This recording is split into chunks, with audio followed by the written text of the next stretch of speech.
আল্লাহ লক্ষ্মীপুরবাসীকে তুমি কবুল করো। মাদ্রাসাতুল বানাতের আয়োজক কমিটি অনেক চেষ্টা করেছে আপনাদের জন্য সুন্দর ব্যবস্থা করবো, আর গত বছরের চেয়ে প্যান্ডেল নাকি ডবল করেছে শুনলাম। ডাবল করছে, তারপরও লোক হয় নাই, জায়গা হয় নাই। এই বছরের রমাদানে আমার প্রোগ্রাম ছিল কাতারে। তো কাতারের শেখ বিন জায়েদ সেন্টার, ওখানকার অনেক বড় একটা কনফারেন্স হল, ওখানে বাংলাদেশ কমিউনিটির ভাইয়ের একটা প্রোগ্রাম অ্যারেঞ্জ করলো। তো বিকেলে আজকের মতো অবস্থা হয়েছে, ঢোকার সুযোগ ছিল না, টেনে হিচড়ে আমাকে ঢুকাইছে। ভিতরে ঢুইকা দেখি সর্বনাশ, মানুষের মাথা মানুষ খায়। লক্ষ্মীপুরে বলে এগুলা, হ্যাঁ, মানুষের মাথা মানুষ খায়। তো এত মানুষ, ধারণ ক্ষমতার চেয়ে 5 গুণ বেশি মানুষ, আর 10,000 লোক তাদের গাড়ি নিয়ে এসে দে রিটার্ন ব্যাক, আবার ফিরে চলে গেছে। তো এগুলো ভালো sign, it's a good sign for the victory of Quran. কোরআনের বিজয়ের জন্য এটা একটা ভালো নিদর্শন, ঠিক কিনা? এই কোরআনের আওয়াজকে, এই বিজয়কে কোনো অপশক্তি ঠেকিয়ে রাখতে পারবে না, চিল্লায় বলেন ঠিক কিনা? এই মানুষের গণজোয়ার এটা প্রমাণ করে। আজকে বিরিয়ানি টিরানি আছে নাকি? বিরিয়ানি ছাড়া এত মানুষ, বিরিয়ানি নাই, জিলাপি নাই, খিচুড়ি নাই, সিন্নি নাই, শুধু কোরআনের প্রেমে, একটা কিতাবের প্রেমে। চিল্লায় বলেন তো কিতাবটার নাম কি? কোরআন। তো বাংলাদেশে যারা এই কোরআনের বিরোধিতা করে তাদের খেয়াল করা উচিত, they should understand the pulse of the citizen।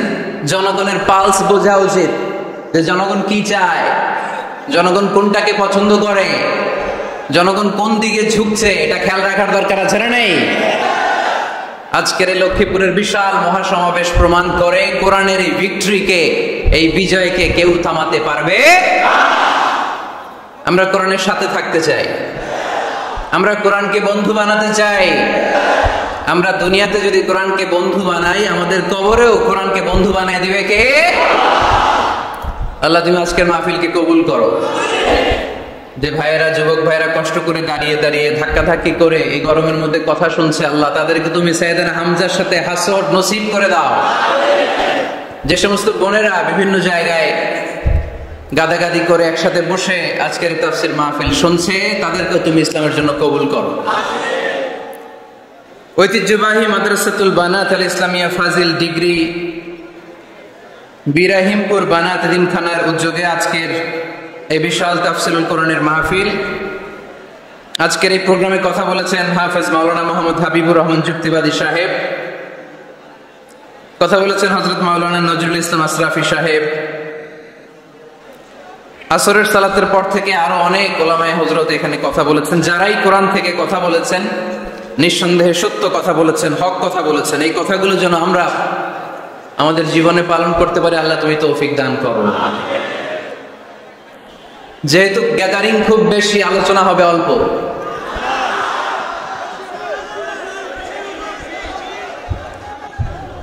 লম্বা চূড়া আলোচনা করা কিন্তু খেলাফুস সুন্নাহ, সুন্নাতের খেলাফ। বিষ্ণু ইসা ইসলাম বলেছেন, খুতাবুকুম তাবিলা ওয়া সালাওয়াতুকুম কাসীরা। কিয়ামতের আগে তোমাদের ইসলামী বক্তব্যগুলো অনেক লম্বা হয়ে যাবে, আর তোমাদের সালাতগুলো খাটো হয়ে যাবে। Your Islamic lectures will be longer and your salah will be shorter.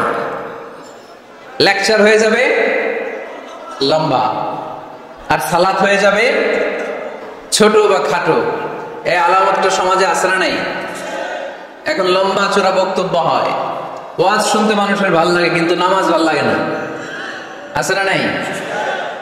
লক্ষ্মীপুরে নাই মনে হয়। তারপরে এত ওয়াজ এই দেশে হয়, তার সব যদি কাজে লাগতো, মানে জায়গা মতো যদি ডোজ পড়তো, তাহলে তো এদেশের মানুষ সব আল্লাহর ওলি হয়ে যেত, চোর বাটপার খুঁজে পাওয়া যেত। কিন্তু ওয়াজ যত হয় তত হেদায়েত হয় না। এর কারণ বাংলাদেশে সবচেয়ে বেশি ওয়াজ শুনে হচ্ছে এই যে মাইক ম্যান যারা আছে, এরা সবচেয়ে বেশি ওয়াজ শুনে, তাই না? সেপ্টেম্বর থেকে এদের ওয়াজ শোনা শুরু হয়েছে, কিন্তু দেখবেন অধিকাংশ মাইক ম্যান নামাজই পড়ে না। আজকের মাইক ম্যানের কথা বলতেছি না, ও পরে।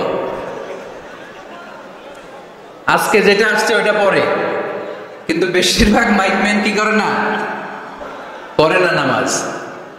এটা প্রমাণ করে যে ওয়াজ যত হচ্ছে আসলে হেদায়েত তত হচ্ছে না। এর কারণ হচ্ছে অনেক কারণে মানুষ ওয়াজ শুনতে আসে। কেউ আসে স্লোগান দেওয়ার জন্য, কি দেওয়ার জন্য? কেউ আসে হুজুরের কণ্ঠ শোনার জন্য, কেউ আসে সমাবেশ দেখার জন্য। আবার যারা ওয়াজের আয়োজন করে তাদেরও নানা ধরনের প্ল্যান প্রোগ্রাম। সো হেদায়েতের জায়গাটা দিনকে দিন দুর্বল হয়ে যাচ্ছে, এই মঞ্চগুলো হেদায়েত শূন্য হয়ে যাচ্ছে। একটা সময় ছিল এত ক্যামেরা ছিল না মাহফিলে, ঠিক কিনা? এখন শত শত ক্যামেরা চলে আসে। আমরা রাতে যেই কথা বলি ফজরের আগে ওইটা পাবলিশ হয়ে যায়, ঠিক কিনা? তো যেখানেই যাই আমার ধরে বলে, হুজুর আপনারা ইউটিউবে দেখছি। কই দেখছে? আপনারা দেখছেন নাকি? আপনারাও দেখছেন? তো এটা সহজ হয়ে গেছে, এখন এটা সহজ হয়ে গেছে আলহামদুলিল্লাহ। তো এই জন্য আমরা যেন এটাতে ভালো দিকে কাজে লাগাই, আমরা যেন এটার নেগেটিভ সাইড গুলোকে প্রমোট না করি। এই জন্য ওয়াজ শুনতে যারা এসেছেন, যেহেতু আজকে এটা আমার প্রথম মাহফিল এবছরের, আলহামদুলিল্লাহ এবছরের আমার প্রথম মাহফিল আমি লক্ষ্মীপুর দিয়ে শুরু করেছি। তো এই জন্য সবার প্রতি আমার নসিহাত, যারা ওয়াজ শুনতে এসেছেন আপনারা এই নিয়তে আসবেন যে কোরআন সুন্নাহর আলোকে এমন কিছু কথা শুনে যাব আমল করার নিয়তে। কিসের নিয়তে? যাতে আমার জীবনটা পরিবর্তন হয়ে যায়, যাতে এই ওয়াজ শোনাটা আমার জান্নাতে যাওয়ার ওসিলা হয়ে যায়, যাতে আমার নাজাতের ওসিলা হয়, ঠিক কিনা? এরপরে ক্যামেরাম্যান যারা এসেছো তোমরাও নিঃসন্দেহে সেই যতদিন আমরা এই শীতের সিজনে ওয়াজ করি তোমরাও থাকবা। তোমাদের প্রতি নসিহত হচ্ছে তোমরাও অনেক বড় সওয়াবের ভাগীদার। এই যে কোরআনের কথাগুলো তোমরা প্রচার করে দিচ্ছ, তোমাদের এখানে কন্ট্রিবিউশনও কম নয়। তো এখানে তোমাদের স্বচ্ছতা বজায় রাখতে হবে। স্বচ্ছতা, নিজেদের মধ্যে আবার মারামারি করা যাবে না। এখন বক্তাদের মধ্যে মারামারি আছে না নাই? কাদা ছোড়াছুরি আছে না নাই? কাফের ফতোয়া আছে না নাই? লক্ষ্মীপুরে এগুলো বোধ হয় কম না? তো এক আলেম আরেক আলেমকে দেখতে পারে না, একজন আরেকজনের জনপ্রিয়তায় জেলাসি ফিল করে, প্রতিহিংসা পরায়ণ। তো এই প্রভাব যদি যারা ক্যামেরাম্যান তাদের মধ্যে পড়ে যায় এটা ভয়ঙ্কর হবে। অনেক ইউটিউব চ্যানেলের ওনাররা দেখি দুই বক্তার ছবি দিয়ে এই বক্তা এমনে ওই বক্তা এমনে, আর মাঝখানে লিখে রাখছে যুদ্ধ। মাঝখানে কি যুদ্ধ, মানে ওনার সাথে ওনার যুদ্ধ, ভারত পাকিস্তান খেলা। তো ইউটিউব চ্যানেলের ওনার ভাইরা যারা এসছো তোমরাও অনেক সওয়াবের ভাগীদার হবে যদি তোমরা প্রফেশনালিজম মেনটেন করে দাওয়াতের কাজ করতে পারো। আয়োজক কমিটি যারা আছে তাদেরকে আমি বলবো আপনারাও ইখলাসের সাথে মানুষকে কোরআনের কথা শোনাবার উদ্দেশ্যে এই প্রোগ্রামগুলোর আয়োজন করবেন, তাহলে এই প্রোগ্রামগুলো থেকে অনেক মানুষ উপকৃত হবে। আর সম্মানিত ওলামায়ে কেরাম যারা এই শীতের মৌসুমে কথা বলবেন তাদের কাছে আমি বিনীত অনুরোধ জানাই, অন্যের পিছনে লেগে থাকবেন না। আপনার জীবনের সবচাইতে দামি বিষয় হচ্ছে আপনার সময়। আমাদের জীবনের সবচাইতে দামি জিনিস কি? আমাদের সময়। তো আপনার সময়টাই যদি আল্লাহর দেয়া, স্রষ্টার দেয়া সবচেয়ে দামি সময় যদি আপনি অন্যের পিছনে লাগিয়ে ফেলেন তো নিজের কল্যাণ করবেন কখন? এজন্য সম্মানিত ওলামায়ে কেরামদের বলবো আমরা যেন বেশি বেশি স্টাডি করে কোরআন সুন্নাহর আলোকে মানুষকে কথা শোনাতে পারি, যাতে করে লোকজন উপকৃত হয়। আল্লাহ নাসিহাত গুলো যেন আমরা আমাদের জীবনে কাজে লাগাতে পারি, তুমি তৌফিক দাও। আর জোরে করি আমিন। আমি আপনাদের খেদমতে আমার খুতবার শুরুতে সূরাতু আল জুমআর 10 নম্বর আয়াত তেলাওয়াত করেছি। কয় নাম্বার শুনতেছেন? কষ্ট হচ্ছে না তো? আমি যখন প্রশ্ন করবো আপনাদেরকে আওয়াজ করে উত্তর দিতে হবে। আর এই যে ছেলেরা কথা বলো না, দোহাই লাগে তোমাদের, কথা বলো না, আওয়াজ করো না, ডিস্টার্ব করো না প্রোগ্রামের, চুপচাপ। লক্ষ্মীপুরের ছেলেরা খুব ভদ্র আমি জানি, একেবারে চুপচাপ। সূরাতুল জুমার 10 নম্বর আয়াতে আল্লাহ তাআলা আমাদেরকে কর্মচঞ্চল হতে বলেছেন, কাজ করে খেতে বলেছেন। কাজে লজ্জা নেই, লজ্জা অলসতায়। কাজে লজ্জা আছে? লজ্জা কিসে? অলসতায়, অকর্মণ্যতায়। লেজিনেস খুব খারাপ, কিন্তু অ্যাক্টিভ হওয়া, এনার্জেটিক হওয়া, এটা নবীদের সুন্নাত, ঠিক কিনা? তো এই আয়াতের মাধ্যমে আল্লাহ তাআলা গোটা বিশ্বের মানুষদেরকে কাজের প্রতি উৎসাহিত করেছেন। আল্লাহ বলেছেন, ফাইদা কুদিয়াতিস সালাতু ফান্তাশিরু ফিল আরদ আবতাগু মিন ফাদলিল্লাহ। যখন সালাত শেষ হয়ে যায় তখন তোমরা জমিনে ছড়িয়ে পড়ো, প্রত্যেকের ওয়ার্ক প্লেসে চলে যাও, কাজ করো। আবতাগু মিন ফাদলিল্লাহ, আর আল্লাহর দেয়া ফদল তালাশ করো, রিজিক তালাশ করো। মসজিদের ভিতরে রিজিক আছে? কথা কয় না। মসজিদে গেলে কি টাকা পাওয়া যায়? খাওয়া পাওয়া যায় না। খাবার উৎপন্ন করতে হয় মসজিদের বাইরে, এ জমিনে। মসজিদে গেলে রহমত পাওয়া যায়। মসজিদে গেলে কি পাওয়া যায়? এজন্য মসজিদে ঢোকার সময় আমরা কোন পা দিয়ে ঢুকি আর কি পড়ি? আল্লাহুম্মা আফতাহলি আবওয়াবা রাহমাতিক, আল্লাহুম্মা আফতাহলি আবওয়াবা রাহমাতিক। আমরা বলি, হে আল্লাহ, আপনি আপনার রহমতের দরজা আমাদের জন্য খুলে দেন। সুবহানাল্লাহ পড়েন। এই দোয়া থেকে বোঝা গেল মসজিদে ঢুকলে কি পাওয়া যায়? সবাই বলতে হবে, কি পাওয়া যায়? মসজিদে ঢুকলে রহমত পাওয়া যায়, আর মসজিদ থেকে বের হলে রিজিক পাওয়া যায়, ফদল পাওয়া যায়। ফদলের আরেক অর্থ হচ্ছে রিজিক। এজন্য মসজিদ থেকে যখন বেরোই কোন পা দিয়ে বেরোই আর কি পড়ি? আল্লাহুম্মা ইন্নী আসআলুকা মিন ফাদলিক, হে আল্লাহ, আপনার কাছে আমি আপনার ফদল চাই, রিজিক চাই। এই ফদলের কথাই আল্লাহ কোরআনে বললেন, ফাইযা কুদিয়াতিস সালাতু ফান্তাশিরু ফিল আরদি ওয়াবতাগু মিন ফাদলিল্লাহ ওয়াযকুরুল্লাহা কাসীরান লাআল্লাকুম তুফলিহুন। সুবহানাল্লাহ পড়েন। আল্লাহ ডেকে বললেন, গোলাম, যখন সালাত শেষ হয়ে যায় জমিনে ছড়িয়ে পড়ো, মসজিদে বসে থেকো না। আদেশটা কার? সালাত যখন শেষ মসজিদে বসে থাকার দরকার নাই, জমিনের মধ্যে ছড়িয়ে ছিটিয়ে পড়ো। ওয়াবতাগু মিন ফাদলিল্লাহ, আমার ফদল তালাশ করো, আমার রিজিক তালাশ করো, বেশি বেশি আমাকে স্মরণ করো। সুবহানাল্লাহ পড়েন। তার মানে ইসলামের বিধান হচ্ছে, যখন সালাতের সময় হবে আপনি মসজিদে যাবেন, আবার সালাত শেষ আপনি আপনার কাজে চলে যাবেন। when you are done with your salah, spread out to your workplace. কাজ শেষ তো আপনার কর্মস্থলে চলে যান। এটা হচ্ছে ইসলামের নিয়ম। নামাজের আজান যখন হবে সবাই মসজিদে ঢুকবে, সালাম ফিরিয়ে নামাজ শেষ সবাই মসজিদ থেকে বের হয়ে যাবে। শিক্ষক চলে যাবে স্কুলে, কৃষক চলে যাবে ফসলের খেতে, ব্যবসায়ীরা চলে যাবে শপিং মলে, মেম্বার অফ দ্য পার্লামেন্ট চলে যাবে সংসদ ভবনে। যে যার কাজের মধ্যে সে তাড়াতাড়ি ইনভলভ হয়ে যাবে। সালাত শেষ, কাজে ঝাঁপিয়ে পড়ো, আদেশ টাকা। তাহলে ইসলামে ইবাদতের অ্যাটিটিউডটা বুঝতে পারছেন? কাজের সময় কাজ, নামাজের সময় আওয়াজ করে বলেন, কাজের সময় নামাজের সময়। সুন্দর হয়েছে না বিষয়টা? ফাইদা কুদিয়াতিস সালাতু ফান্তাশিরু ফিল আরদ, যখন তোমাদের সালাত শেষ তখন জমিনে ছড়িয়ে পড়ো। জমিনটাকে আল্লাহ আমাদের জন্য উর্বর বানিয়েছেন। জমিনে বীজ রোপণ করে দিলে এখানে ফসলের ব্যবস্থা করে দেয় কে? ওয়াল্লাযী জাআলা লাকুমুল আরদা যালুলান ফামশু ফি মানাকিবিহা ওয়া কুলু মির রিজকি ওয়া ইলাইহিন নুশুর। তিনি তো এমন সত্তা যিনি তোমাদের জন্য জমিনটারে ফ্ল্যাট বানিয়ে দিয়েছেন, সমতল বানিয়ে দিয়েছেন।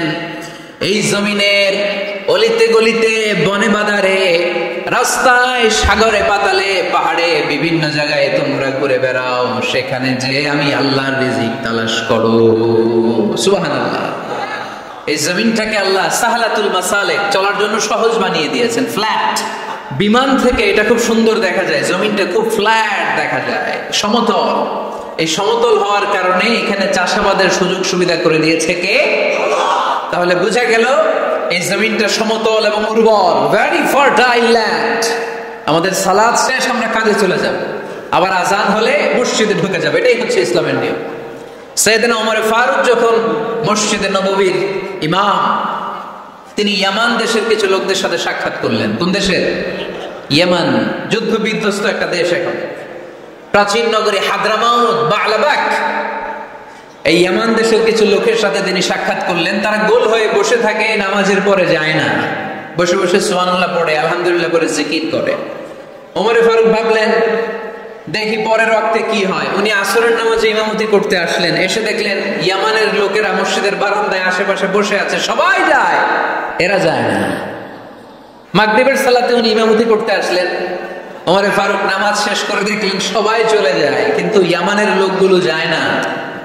এশার সালাত পর্যন্ত তিনি ওয়েট করলেন। এশার নামাজ পড়ে চলে যাওয়ার সময় ওমর ফারুক দেখলেন সবাই নামাজ পড়ে কাজে চলে যায়, কিন্তু ইয়ামান দেশের লোকগুলো যায় না। ওমর ফারুক বললেন, মা বালুকুম মা খাতবুকুম, ঘটনা কি, কি হয়েছে তোমাদের? সবাই নামাজ পড়ে চলে যায়, কাজে যায়, তোমরা যাও না কেন? এখানে কি করো? ইয়ামানিরা বলতে শুরু করলো, নাহনু আল মুতাওয়াক্কিলুনা আলাল্লাহ, আমরা এখানে আল্লাহর উপর তাওয়াক্কুল করে বসে আছি। ওমর ফারুক অবাক হলেন, আনতুম আল মুতাওয়াক্কিলুনা ফিল্লাহ, তোমরা আল্লাহর উপর তাওয়াক্কুল করে বসে আছো? তো এই যে সারাটা দিন খাপটি মেরে এখানে বসে থাকলে তোমাদের খাবার আসে কোত্থেকে? উপার্জন হয় কি করে? ইনকাম আসে কোত্থেকে? রুজি রুটি হয় কোত্থেকে? ইয়ামানি লোকগুলো বললো, আমরা এখানে বসে বসে জিকির করি, তেলাওয়াত করি, বুজুর্গের মতো বসে থাকে, আমাদের বুজুর্গিয়া জিকির দেখে আশেপাশের লোকেরা এসে আমাদেরকে খাবার দিয়ে যায়। ওমর ফারুক বললেন, সর্বনাশ, তাইলে তো তোমরা আল মুতাওয়াক্কিলুনা ফিল্লাহ না, তোমরা হচ্ছে আল মুতাওয়াক্কিলুনা আলা বা'দিকুম বা'দা, একে অপরের উপর নির্ভরশীল। যারা প্লেটে করে খাবার নিয়ে আসে তোমরা তাদের উপর তাওয়াক্কুল করছো, কারণ তারা যদি প্লেট ভরে খাবার নিয়ে আসে তোমাদের পেটে কোনো দানা পানি পড়বে না। তোমরা আল্লাহর উপর মুতাওয়াক্কিলুনা আলাল্লাহ না, তোমাদের সাধ্যের সবটুকু করার পরে তারপরে তোমরা তাওয়াক্কুল করবে। কি সুন্দর ইসলাম! এক সাহাবী বললেন, ইয়া রাসূলুল্লাহ, আমি উটে চড়ে এসেছি, তো আপনি তো আমাদেরকে তাওয়াক্কুলের ওয়াজ করেছেন, আমি উটের রশিটা গাছের মধ্যে না বেঁধে যদি শুয়ে থাকে আল্লাহর উপর তাওয়াক্কুল করি, উটটা থাকবে না? বিশ্বনবী বললেন, না, তোমার উট থাকবে না, আগে রশি দিয়ে উটটা বাঁধো, ইআকিলহা সুম্মা তাওয়াক্কাল আলাল্লাহ, আগে টাইট করে রশি দিয়ে গাছের সাথে উটের রশিটা বাঁধো, এরপর আল্লাহর উপর তাওয়াক্কুল করো। এইটার নাম তাওয়াক্কুল। চিল্লায় বলেন ঠিক কিনা? আপনার পার্টটা আপনার করতে হবে, আপনার যে রোল, এই রোলটা প্লে করতে হবে। আপনার সর্বোচ্চটুকু করার পরে আমরা তাওয়াক্কুল করি একজনের উপর। চিল্লায় বলেন তিনি কে? ওমর ফারুক বললেন, তোমরা মুতাওয়াক্কিলুনা আলাল্লাহ নাও, তোমরা বের হয়ে যাও, খবরদার এরপরে কোনোদিন তোমাদেরকে যেন এই মসজিদের মধ্যে ঘাপটি মেরে গোল হয়ে বসে থাকতে না দেখা যায়। কারণ ফাইদা কুদিয়াতিস সালাতু ফান্তাশিরু ফিল আরদ ওয়াবতাগু মিন ফাদলিল্লাহ, ইসলামের বিধান হচ্ছে যখন নামাজ শেষ মসজিদে বসে থাকা যাবে। চিল্লায় বলেন, বসে থাকা যাবে? যাবে না, সর্বোচ্চটুকু করে তারপরে আপনাকে বের হয়ে যেতে হবে। প্রতিদিন সকালবেলা পাখির বাসা থেকে দেখবেন পাখিগুলো খালি পেটে বের হয়ে যায়। আপনাদের এই এলাকায় পাখির বাসা আছে? কি পাখির বাসা আছে? হ্যাঁ, সব পাখি আছে। তো সকালবেলা দেখবেন পাখির বাসা থেকে পাখিগুলো খালি পেটে বের হয়ে যায়। বিকেল বেলায় পাখিগুলোর ওদর ফুর্তি করে, পেট ভর্তি করে আবার পাখির নিড়ে ফিরিয়ে দেয় কে? কারণ পাখিগুলো তাওয়াক্কুল করেছে কার উপর? পাখিগুলো তাওয়াক্কুল করে যদি পাখির নিড়েই বসে থাকতো, ওদের পেটে খাবার আসতো? কথা বলেন। বিশ্বনবী এটাই বললেন, তাগদু খিমাসান ওয়া তারুহু বিতানান, তোমরা যদি পাখির মতো তাওয়াক্কুল করো, মানে আল্লাহর উপর তাওয়াক্কুল করে জমিনে বের হয়ে যাও, তোমাদেরও রিজিকের দায়িত্ব নিয়ে নিবে কে? সকালবেলা প্রতিটা পাখি না খেয়ে বের হয়ে যায়, একটা পাখির পেটের ভেতরে কোনো দানা পানি নাই, কিন্তু আল্লাহর উপর তাওয়াক্কুল করে পাখিগুলো যখন বের হয়ে যায়, বিকেল বেলা পেট ভর্তি করে, উদর ভর্তি করে আবার পাখির নিরে পাখিগুলোরে ফিরিয়ে দেয় কে? পাখিগুলোকে আমাদের মতো খাবার জমা করে রাখতে পারে? আমরা তো 7 দিনের বাজার একবারে করে ফ্রিজে রাখি। পাখিদের ফ্রিজ আছে না? আছে। আমাদের অতিরিক্ত টাকা হলে আমরা ব্যাংকে ব্যালেন্স করে রাখতে পারি, অ্যাকাউন্ট করে রাখতে পারি। পাখিরাও তো অ্যাকাউন্ট করে রাখে না? না, প্রতিদিন না খেয়ে বের হয়। কালকে ওই পাখিটা কি খাবে, কোন জায়গা থেকে তার রিজিকের ব্যবস্থা হবে, আল্লাহ ছাড়া কেউ জানে। এটার নাম তাওয়াক্কুল। এটার নাম কি? আমাদের সাধ্যের, আমাদের ক্যাপাসিটি, আমাদের ক্যাপাবিলিটির সবটুকু করে আমরা তাওয়াক্কুল করি একজনের উপর। চিল্লায় বলেন তিনি কে? এজন্য ইসলাম আমাদেরকে শিখায় সালাত যখন শেষ বের হয়ে যাও, কাজে নেমে পড়ো। কাজে কোনো লজ্জা নাই, পরিশ্রমে কোনো লজ্জা আছে? যিনি রিক্সা চালায় এতে তার কোনো লজ্জা আছে? দিনমজুর, কুলি, ঠেলা গাড়ি চালায়, ছোট্ট ব্যবসা করে, এতে কোনো লজ্জা আছে? লজ্জা নাই। খেয়াল রাখবেন, লজ্জা হচ্ছে অলসতায়। লজ্জা কিসে? বিষ্ণু ঈসা ইসলাম বলেছেন, মা আকালা আহাদুন তাআমান কাত্তু খায়রুম মিন আইয়াকুলা মিন আমালি ইয়াদি। নিজ হাতে উপার্জিত খাবারের চেয়ে, অর্থের চেয়ে শ্রেষ্ঠ খাবার পৃথিবীর কোন মানুষ কোনদিন ভক্ষণ করে নাই। চিল্লায় কোন সুবহানাল্লাহ।